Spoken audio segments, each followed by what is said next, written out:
ज़्यादा खबरों के लिए सब्सक्राइब कर बेल आइकन दबाएं। वैसे तो हिंदुस्तान और चाइना के बीच में सीमा का विवाद काफ़ी बड़ा है, लेकिन इन्हीं सीमाओं में से एक ऐसी सीमा है जहां पे कभी भी दोनों देशों की आर्मी पेट्रोलिंग के लिए भी नहीं जाती।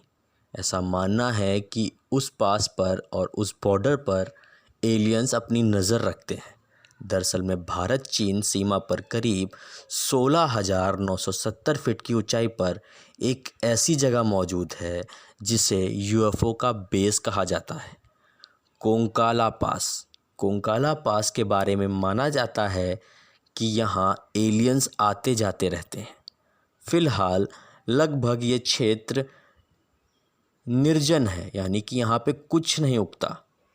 और भारत और चीन के बीच में 1962 में इसको लेकर लड़ाई भी हो चुकी है, जिसके बाद इस इलाके में अब शांति है। यह विश्व की सबसे कम एक्सेस की जाने वाली जगहों में से एक है।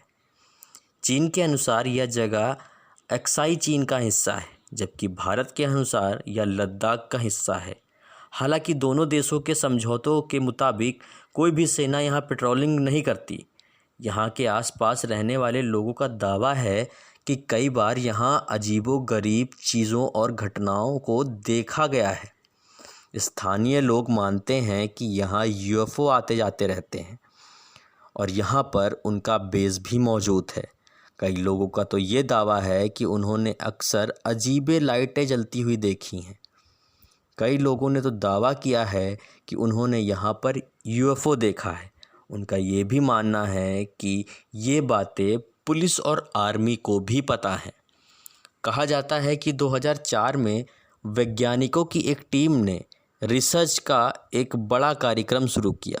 उस रिसर्च के दौरान यहाँ की गतिविधियों को रिकॉर्ड किया जाता था, जिसमें एक 4 पैरों वाला रोबोट दिखाई दिया और कुछ देर बाद वो गायब हो गया।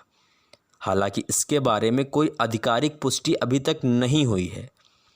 इन सब दावों पर दोनों देशों की सरकारों की कोई पुष्टि नहीं है। स्थानीय लोगों का मानना है कि सरकारें इन बातों को मानकर और घोषित करके लोगों के बीच में बेचैनी को बढ़ाना नहीं चाहती हैं। तो ये था भारत और चाइना का वो पास जिसे मानते हैं कि वहाँ पर एलियंस और वहाँ पर उड़न तस्त्रियाँ देखी गई हैं, और ये कहानी काफ़ी ज़्यादा चर्चित है।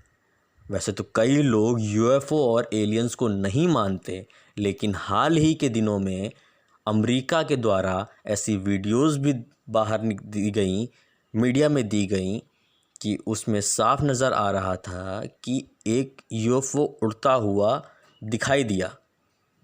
खैर जो भी है, मगर सत्य यही है कि आज भी हिंदुस्तान और चाइना की दोनों फोर्सेस इस पास पर नहीं जाती हैं।